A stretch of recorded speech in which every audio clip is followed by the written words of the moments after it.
Na, yun nga, 5 kami. Mhm.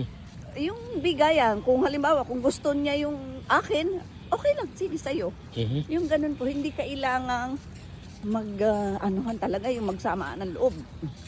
Lalo, natutunan ko yan, sir, Aha. nung nagka-COVID, Aha. na mayroong magkakapatid na Actually, 2 po ang namatay sa amin, pero hindi naman COVID. Kaya lang talagang mga senior na. So, namatay na hindi man lang namin nakita. Nasa Marinduque po kasi. Eh kami nandito sa Carmona, Cavite. Yung mga kapatid kong 3 nasa Canada at saka US. So, Wow. talagang namatay ang kapatid namin. Yung pa naman yung pinakamabait din naming kapatid.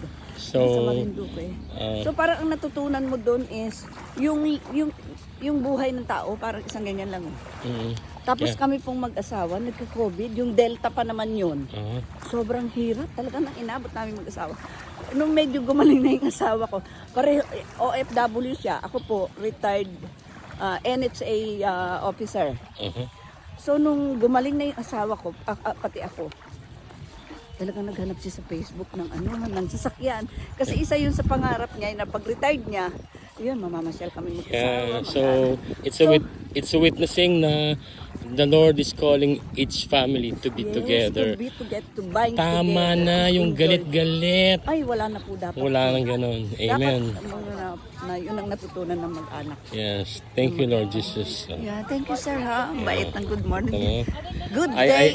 I met another angel this morning. Yeah, thank you so Amen. much. God bless you po.